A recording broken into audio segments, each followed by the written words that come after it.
मतलब सोचने वाला विषय है कि दलित इस आज के भारत में 80 साल के भारत में दलित आज भी सुरक्षित नहीं है। गांव ने देखा है क्या हुआ था उस टाइम। सरेआम लोगों को ये धमकियां दी गई कि यहाँ पर इनकी कोई मदद करने आगे तो पहले उसको भी मार देंगे, और वो इतने आई विटनेस होने के बावजूद इतनी कमजोर पेशकश अदालत में की गई जिससे ये सारे बरी हो गए। बाबा साहब ने न्याय के अधिकार दिए, बाबा साहब ने इतना अच्छा संविधान लिखा, इतने सारे कानून दिए, उसके बावजूद भी 11 साल लग रहे हैं और उसमें भी न्याय नहीं मिल रहा। 5 लोग मरे, उन्होंने अपना देह त्याग दिया वहाँ, उतने भी आप आरोपी नहीं तय कर पाए।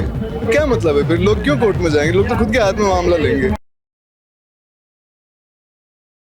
माने बदलो नहीं, न्याय चाहिए, न्याय मारो हक है, खैरात नहीं है। 14 मई 2015 और दिन ना सिर्फ राजस्थान बल्कि पूरा भारतवर्ष में एक तहलको मचा दी हो। जिस तरीका से डांगावास मेड़ता में जो डांगावास है बटे जिस तरीका से नरसंहार हुई हो के बाद हर कोई अचंभित हो बिन देखे। 11 साल तक लंबी न्याय की लड़ाई लड़ी गई, लंबी जो है मांग उठाई गई कि न्याय मिलना चाहिए, क्योंकि भी घटना के मायने 5 दलित सहित एक और जो अन्य वर्ग का लोग 6 लोग की जो दर्दनाक मौत हुई थी। मेरे बाद लोगों में काफ़ी रोष हो, न्याय मांगे हो, 11 साल इंतजार भी करियो, बाट जोई, लेकिन 11 साल बाद जब 5 अगस्त 2026 ने मेड़ता की SC/ST विशेष अदालत इस मामला पर जो है फैसला सुनाया तो 40 का 40 आरोपी जो है एक मायने बस सबने बरी कर दिया। नमस्कार, खमागणी राम राम, मैं नंदिता और आप देख रहे हो झलको मीडिया। भी के बाद में लोगों के पैरा तला जमीन खिसक गई थी, क्योंकि उम्मीद बहुत ही सोचो कि न्याय मिली, और जो लोग भी हत्याकांड ने आंखियां देखी हो, जो मंजर देखे हो, और जो परिवार है आज तक भी हादसा की जो है बात चीखा आज 12 काना में सुनाई दे रही है, लेकिन भुला नहीं पा रहा है। आई वजह है कि के बाद में आज जयपुर का शहीद स्मारक पर बड़ी संख्या के मायने दलित समाज लोग इकट्ठा हुआ है और न्याय की मांग ने वापस उठा रिया है। बारो कहना है कि जिस तरीका को फैसलो आयो हो वो 12 साथ अन्याय है, हकीकत में बांग साथ न्याय नहीं हुई है, और जो फैसलो आयो है वो लोग सवाल खड़ा कर रहा है कि आखिर 40 आरोपी बरी हुई गया, जो 40 आरोपी पर आशंका ही वहां पर शक हो कि यही लोग बस सबने बरी कर दिया तो हत्या कौन करी, जबकि कोर्ट मान्यो है कि हत्या हुई है, लोगों की जान गई है। बहुत सारे लोग मौजूद है, युवा मौजूद है, बुजुर्ग आया, हर वर्ग को लोग आ रखे हैं। कई कहना चाहो डांगावास के मायने जो हत्याकांड हुई हो। देखिए, डांगावास हत्याकांड जो 2015 में हुआ था, तब मैं 11वीं क्लास में या 12th में था मैं शायद, और तब मैंने ये सुना था तो लोगों की रूह कांप गई थी।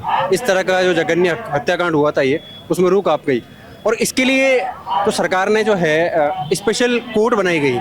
स्पेशल कोर्ट में भी आप देखेंगे कि स्पेशल कोर्ट होती किस लिए है कि जल्दी तुरंत कार्रवाई हो जाए, त्वरित कार्रवाई हो जाए उस पर और तुरंत एक्शन ले लिया जाए, ठीक है ना। मतलब सबूतों के आधार पर, ये नहीं कि बिना किसी सबूत के, या सबूतों के आधार पर तुरंत एक्शन लिया जाए। आम जो कोर्ट चल रही है उसके मुकाबले जो स्पेशल कोर्ट है उसमें जल्दी सुनवाई हो जाए। लेकिन क्या 11 साल जल्दी सुनवाई? 11 साल तो जल्दी सुनवाई नहीं, और 11 साल सुनवाई करी उसके बाद में भी न्याय नहीं मिला। तो फिर अगर जो 6 लोगों की हत्या हुई, उसमें 5 दलित थे, मेघवाल समाज के लोग थे, जो 6 लोगों की हत्या हुई, किसी ने तो मारा होगा उन्हें, आत्महत्या तो नहीं करी होगी उन्होंने। तो मेरा सिंपल सा ये सवाल है कि दलितों के लिए आज़ादी के 80 साल पूरे करने जा रहे हैं हम लोग, और आज भी न्याय पाने में 11 साल कम पड़ रहे हैं। तो ये बहुत बड़ा मतलब सोचने वाला विषय है कि दलित इस आज के भारत में 80 साल के भारत में दलित आज भी सुरक्षित नहीं है, और कानून व्यवस्था होने के बावजूद भी बाबा साहब ने न्याय के अधिकार दिए, बाबा साहब ने इतना अच्छा संविधान लिखा, इतने सारे कानून दिए, उसके बावजूद भी 11 साल लग रहे हैं और उसमें भी न्याय नहीं मिल रहा। तो डांगावास परिवार का एक सदस्य हमारे साथ मौजूद है, नाम से जाना कि जब फैसलो आयो हो कोर्ट 11 साल एक लंबो टाइम आप न्याय के लिए लड़ाई लड़ रहा है, और जब फैसलो आयो तो बहुत चौंकाने वाला फैसलो हो, आज भी न्याय के लिए वापस से आवाज उठी है। अब आपके पास हाईकोर्ट को रुख करने को एक ऑप्शन बच्चो है, कहीं हाईकोर्ट की तरफ रुख करो? हाँ, हाईकोर्ट की तरफ से हम करेंगे, जाएंगे, जरूर जाएंगे हाईकोर्ट। हमें उम्मीद है कानून से हमें न्याय मिलेगा, जरूर जाएंगे, हाईकोर्ट जाएंगे। कई सारा पूर्व विधायक, कई सारा पूर्व मंत्री आपसे आया है, मुलाकात करेगी। मैं बात करूं ममता भूपेश होगा, राजेंद्र गुड़ा होगा, कई लगे कि न्याय की लड़ाई में कुछ लोग हैं जो आपके साथ आज भी। हाँ सर, मिले थे, हम आए घर पे, हमारी पीढ़ियां जानी उन लोगों ने। ममता भूपेश जी आए थे, राजेंद्र जी गुड़ा आए थे, IG साहब आए थे, और भी लोग आए थे, काफी मीडिया वाले भी आए थे।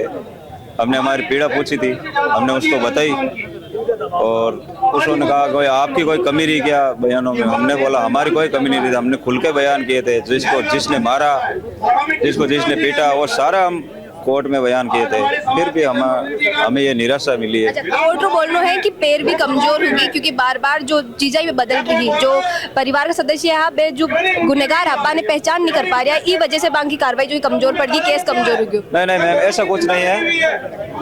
हम जो घटना देखी, जो 5-5 लोगों की डेथ हुई है, हत्या कर दी गई है, फिर हम उन लोगों को कैसे भूल सकते हैं?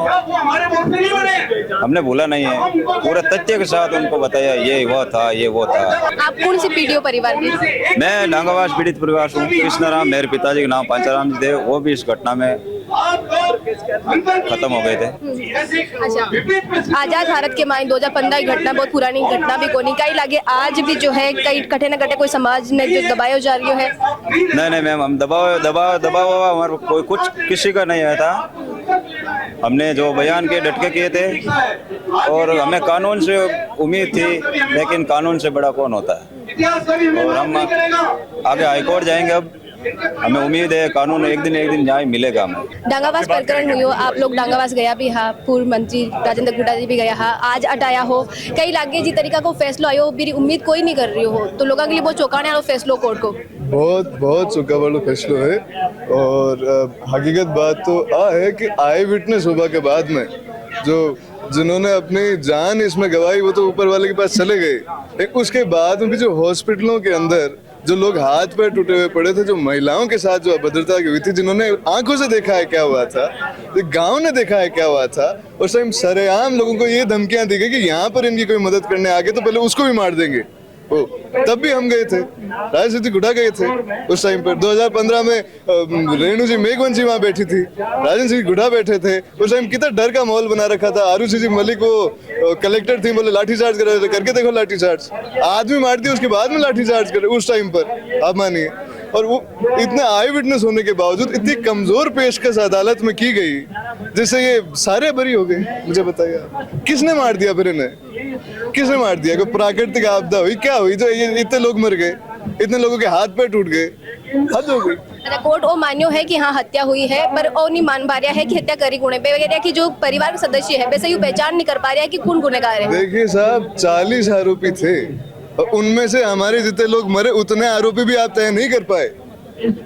5 लोग मरे, उन्होंने अपना देह त्याग दिया वहां, उतने भी आप आरोपी नहीं तय कर पाए। क्या मतलब है फिर? लोग क्यों कोर्ट में जाएंगे? लोग तो खुद के हाथ में मामला लेंगे। मुझे बताइए, उस टाइम पर लोगों ने इस बात पे धरना उठा था कि इसकी सीबीआई जांच होगी, निष्पक्ष होगी। सबको भरोसा था कि सीबीआई के पास जांच चली गई, अब हमें न्याय मिलेगा, सीबीआई इसकी निष्पक्ष जांच करेगी। उसको भी लोग फिर क्यों भरोसा करेंगे? मुझे बताइए, फिर ये जनता है, फिर तो लोग क्रिया की प्रतिक्रिया नहीं करेंगे कि यार जो करना है वो अभी कर लो, कोर्टों में तो कोई मतलब वाली बात नहीं है। न हमारी सरकार सुनेगी, न हमारी ठीक से पेशकश की जाएगी, नहीं हमारे मामले की जांच की जाएगी, लोग डायरेक्ट फैसला नहीं लेंगे।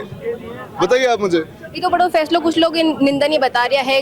राजनेता जो है वे कोई ट्वीट कर रहा है, मौका पर बहुत कम लोग जा पा रहा है, जब एक समाज ने बहुत जरूरत है राजनेता की कि बाकी आवाज मुखर करने वाला की। मैं तो दोनों पार्टियों से ये पूछना चाहता हूँ कि ये तो तुम्हारी मजबूरी है कि बाबा साहब अम्बेडकर ने इन्हें आरक्षण दे दिया और तुम्हें इन्हें आरक्षित सीटों से चुनाव लड़ाना पड़ता है। ये तो इनकी मजबूरी है पार्टियों की। मैं इनसे ये पूछना चाह रहा हूँ कि तुमने कितने दलित मुख्यमंत्री बनाए? इस हिंदुस्तान के 80 साल होने जा रहे हैं हमारी आजादी को, हमारी, और 1952 से जनरल इलेक्शन हो रहे हैं। तुमने कितने दलित मुख्यमंत्री बनाए? टोटल मायावती जी को हटा दो तो 3 बने हैं। पंजाब में चन्नी जी, वो महाराष्ट्र में सुशील कुमार शिंदे, और राजस्थान में नाम भूल रहा हूँ। इन्होंने किसने भी अपना है ना, किसी ने भी कार्यकाल पूरा नहीं किया है। चन्नी जी को 3 महीने रखा, सुशील कुमार शिंदे को 1 साल नहीं रखने दिया, यहाँ राजस्थान में 1 साल नहीं रहने दिया। मायावती ने 5 साल खुद के किए पूरे, जिसमें वो खुद के दम से जीत के आई थी, किसी की मेहरबानी से। किसी पूरा कार्यकाल आप दलित मुख्यमंत्रियों का मिला दो पूरे हिंदुस्तान के अंदर तो 8 साल से ज्यादा नहीं, उसमें 5 साल तो अकेले मायावती का है। इसमें आरक्षण नहीं था, इसमें आरक्षण नहीं था, इसीलिए नहीं हो पाया। ये क्या दे दिया इन पार्टियों ने? हम पूछ रहे हैं आज यहाँ। उस दफा भी कोई नहीं आया था मेरे हिसाब से। आपने साहब से बात कर ली होगी, उन्होंने बता दिया होगा, मैं तो छोटा था उस टाइम। आज जब मैंने उनके घर जाके देखा, महिलाओं के अलावा बच्चियों के अलावा आदमी नहीं बचे उनके घर में। हाथ पैर थोड़ी रॉड डली हुई महिलाओं के हाथों में और पैरों में। कैसे इस इतने अन्याय को देखकर कैसे कोई चुप रह जाएगा? मुझे आप एक चीज बताइए। ये पार्टी में बैठे हुए, ये मैं मंच से सुन रहा था, गुलाम है ये आज भी। मंत्री और सांसद होने के बाद आज भी गुलाम है टिकटों के। कोई नहीं बोल रहा, किसने बोल दिया? मौके पे जाके और उसको उनके आंसू पूछो। जो सरकार में है वो इनकी मुकदमे की पैरवी करे, जो विपक्ष में है वो विपक्ष की आवाज उठाए। यही तो मांग रही है जनता, और मांग रही क्या इनसे? ये 2015 में हम गए, 11 साल बाद में आज वापस वहाँ लोग वही की वही हालात है, वही की वही कंडीशन। अलग अलग प्रदेश आ रखे हैं, जिला लोग आ रखे हैं। आप बताया कि आप जोधपुर से पधारे हो ये धरना के मायने। मैं मैडम पहले परिचय देता हूँ, मैं एडवोकेट हूँ, राजस्थान हाईकोर्ट जोधपुर से। मैडम ये जो फैसला सेशन कोर्ट ने दिया था, इसको मैंने अच्छी तरह से टेली किया था। करीब 250 पेज का ये फैसला आया था। इस फैसले में अगर देखा जाए तो सबसे बड़ी कमजोरी है सरकार की।